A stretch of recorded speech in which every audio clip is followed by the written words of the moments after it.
جمعية الدعوة والإرشاد وتوعية الجاليات بمحافظة بدر.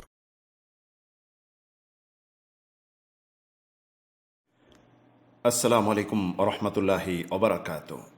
সম্মানিত মুসলিম ভাই ও বোনেরা, সর্বত্রই আতঙ্ক বিরাজ করতেছে করোনা ভাইরাসের। কেনই বা বিরাজ করবে না? মিনিশেই যেন সারা পৃথিবী সয়লাভ করেছে এবং অসংখ্য মানুষ আক্রান্ত হচ্ছে, মৃত্যুর কোলে ঢলে পড়তেছে। এই থেকে নিজে, নিজ ফ্যামিলি, সন্তানদেরকে বাঁচার জন্য আমরা বিভিন্ন পদক্ষেপ নিচ্ছি, বিভিন্ন উপদেশ গ্রহণ করতেছি, বিভিন্ন টিপস নিয়ে এই টিপসের উপর পরিপূর্ণ আস্থা, বিশ্বাস রাখতেছি যে এটি আমাদেরকে রক্ষা করবে। দেখা যাচ্ছে এই ভাইরাসের বা সংক্রমক ছড়িয়ে পড়ার যে কোনো খবরের জন্য একটি দারুণ প্রতীক ব্যবহার হচ্ছে, সেটি হলো মুখোশ বা মাস্ক, যেটি মানুষের প্রতিচ্ছবি বা মুখোশ। আমরা সকলে হ্যান্ড গ্লাভস ব্যবহার করতেছি, ব্যক্তিগত পরিষ্কার পরিচ্ছন্ন দিয়ে গুরুত্ব দিচ্ছি, ডিম, গোশত ইত্যাদি ভালোভাবে রান্না করে খাচ্ছি, হাঁচি কাশির আদব বজায় রাখতেছি, ঠান্ডাজনিত সর্দি জ্বরে আক্রান্ত ব্যক্তির সাথে ঘেঁষাঘেঁষি করতেছি না, বিভিন্ন জীবজন্তুর সংস্পর্শ থেকে দূরে থাকতেছি, গণপরিবহনে আরোহণ করা থেকে বিরত থাকতেছি, হাত ভালোভাবে হ্যান্ড ওয়াশ দিয়ে ধুয়ে নিচ্ছি, গরম ওয়াশ করতেছি, জুতা নিয়ে বাসায় প্রবেশ করতেছি না, তরল ঠান্ডা পানি থেকে বিরত থাকতেছি। এই সমস্ত টিপসগুলি আমরা গ্রহণ করতেছি এবং নিজেকে মনে করতেছি যে এই থেকে আমাদেরকে রক্ষা করবে, আমরা করোনা থেকে বেঁচে যাব।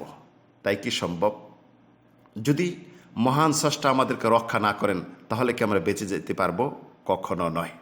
এই সমস্ত টিপস বা পদক্ষেপগুলি আপনি গ্রহণ করতে পারেন এই জন্য যে এটি একটি উপায়, কিন্তু এই উপায়ের উপর আস্থা রেখে আমরা এখন অনেকে মুশরিক হয়ে যাচ্ছি, শিরক করতেছি, ইমানকে কলুষিত করতেছি, মহান রব্বুল আলামিনের প্রতি আস্থা হারিয়ে ফেলছি, মহান রব্বুল আলামিনের প্রতি পরিপূর্ণ ভরসা হারিয়ে ফেলেছি।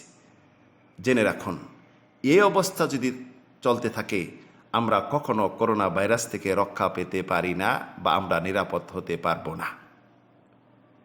এই সমস্ত টিপস যা বললাম, এটি শুধু আপনি মনে করতে পারেন এটি একটি শরীয়তসম্মত উপায়, কিন্তু মেইন যে শরীয়তসম্মত উপায়, এ থেকে যে দূরে চলে যান, তাহলে আপনি ইমানগতভাবে এবং আপনি শারীরিকভাবে এবং নিরাপত্তার দিক দিয়ে চরম ক্ষতিগ্রস্ত হবেন।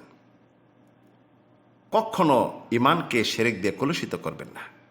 মহান রব্বুল আলামিন সূরা আনআমের ৮২ নং আয়াতে উল্লেখ করেছেন, আল্লাযীনা আমানু ওয়া লাম ইয়ালবিসু ঈমানাহুম বিযুলম উলাইকা লাহুমুল আমনু ওয়া হুম মুহতাদুন। অর্থাৎ যারা ঈমান এনেছে আর জুলুম অর্থাৎ শিরক দ্বারা তাদের ঈমানকে কলুষিত করেনি, নিরাপত্তা লাভ করা এবং এই ইহকাল পরকালে সঠিক পথ প্রদর্শন লাভ করা, সঠিক পথে চলা, সঠিক পথ পাওয়া একমাত্র তারাই হক রাখে। উল্লেখিত আয়াতে মহান রব্বুল আলামিন স্পষ্ট করে দিয়েছেন, যারা নিজের উপর জুলুম করা থেকে বেঁচে থাকবে, শিরক থেকে মুক্ত থাকবে এবং একমাত্র আল্লাহর উপর আস্থা রাখবে, তারাই নিরাপত্তা পাবে, নিরাপদে থাকতে পারবে। নিজের জান মাল সব আল্লাহ রব্বুল আলামিন নিরাপত্তা দিয়ে দিবেন। একটি ইমানি প্রশ্ন, ইমানি প্রশ্ন থেকে কেউ দূরে যাবেন না। এই সমস্ত টিপস ব্যবহার করবেন, এটি একমাত্র উপায় হিসাবে, তবে মূল জিনিস থেকে কখনো সরবেন না। যদি সরেন, আল্লাহ রব্বুল আলামিন আপনার উপর থেকে নিরাপত্তা উঠিয়ে নেবেন।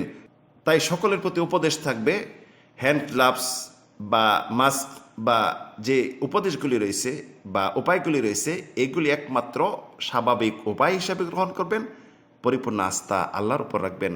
আল্লাহ রাব্বুল আলামিন তাহলে অবশ্যই আমাদেরকে নিরাপত্তা দিবেন। আল্লাহু আ'লাম। সাল্লাল্লাহু নবিনা মুহাম্মদ।